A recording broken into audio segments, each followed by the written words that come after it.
Welcome to the deep dive. Today, we are tackling something pretty critical. Mastering those strategic tools of sourcing RFI, RFP, RFQ, and maybe more importantly, how AI is fundamentally changing the game in procurement. Exactly. This isn't just about knowing the acronyms, right? It's about understanding the mechanism, matching the tool to what you actually need to achieve. Precisely. And moving beyond seeing them as just, admin forms, these sourcing tools are really strategic levers. You use them to clarify what you need, shape the demand out there, test suppliers, and crucially, create some price tension. Right. So our goal for you today is quick mastery, figuring out the strategic when and why for pulling the right lever at the right time. Okay, let's get into it. We can start with the basic question each tool answers. So if you're right at the start, just scanning the market, that's the RFI, request for information. Yeah, exactly. The RFI basically asks, who out there can do this and maybe how? It's pure reconnaissance, before you even lock down the exact specifications. Got it. Recon. Then what? If you know the problem, but maybe not the perfect solution. Then you move to the RFP, request for proposal. That's where you ask, okay, based on this problem, what's your proposed solution and what value do you bring? You're inviting supplier creativity there. And there's a queue for that, right? You mentioned something about stakeholders. Yes, a key field queue. If your internal team is still debating how should we even approach this, you probably need to start back at the RFI stage. Get that landscape view first. Makes sense. Okay, so RFI for who and how, RFP for your solution and value. What about when the plan is set, blueprint locked? Right. If it's standardized, clean, truly apples to apples, you jump to the RFQ, request for quotation, simple question, what's your best price for this exact spec? And that RFQ often leads somewhere else, doesn't it? The eAuction. Often, yes. It's the most direct path to competition. The eAuction essentially says, okay, we have comparable offers. Let's see who really wants this business in real time. Transparent competition. And that's where AI starts to really accelerate things, I imagine, managing that option. Absolutely. Not just managing it, but predicting outcomes too. Okay, let's talk AI then. The data is pretty striking. I saw something like 49% of procurement teams piloted generative AI just last year in 2024. That's right. And they reported productivity bumps up to 25%. That's significant. A quarter productivity gain is huge. Where's that save time going? What are they focusing on instead? Well, it shifts focus from just doing the task, the execution, to more strategic analysis.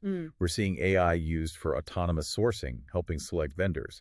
Cognitive sourcing, too, chatbots handling more routine stuff. But the biggest game changer is probably predictive analytics.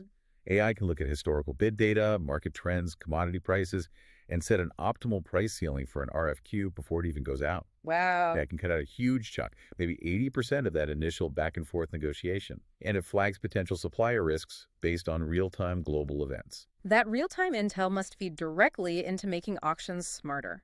Options still deliver savings, right? Around 18-20% on average. They do, yeah.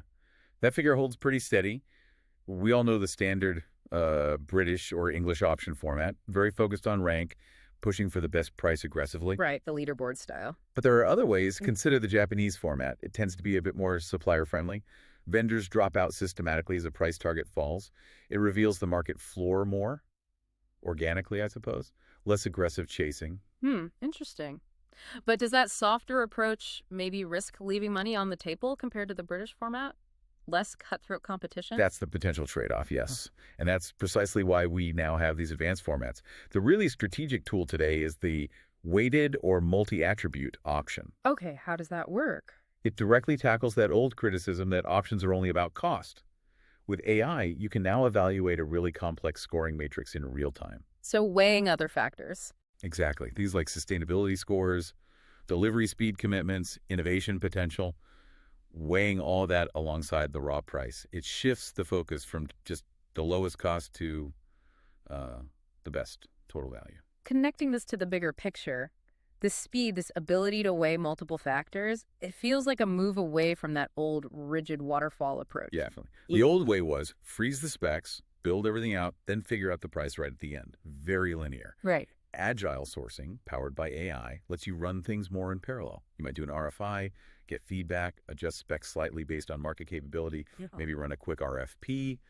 AI compresses those market scan cycles from months down to days sometimes, much more dynamic. But mechanism mastery isn't foolproof. There's still that danger, especially with aggressive auctions, of the race to the bottom, right? Squeezing suppliers so hard that quality suffers later. That pitfall is very real, and the fix is, frankly, non-negotiable. You must do rigorous supplier qualification before anyone gets into that auction room, and set realistic floor prices. So pre-qualification is key. Absolutely. We learned that the hard way back in the early days of e-auctions. Pure price focus can lead to major supply chain failures. Ultimately, the goal is aligning your tool choice, RFI, RFP, RFQ, auction type, with your strategic objective. Is it cost? Is it overall value? Is it driving innovation? So wrapping this up for our listeners, what does this all mean for you? It seems mechanism mastery is about matching the right tool to the specific situation, but now heavily boosted by AI and analytics to take out guesswork and speed everything up. That's a good summary, but it leads to a final thought for you to consider. Technology like AI, even things like blockchain for verification, it enables much better preparation, it optimizes the competitive process, but that human element is still absolutely critical. You mean judgment? Judgment, yes. And strategic category management, sharp negotiation skills, building strong supplier relationships. AI can tell you what the market price likely is, but human strategy and relationship building dictate the long-term success. Technology is the enabler, not the replacement for smart procurement professionals.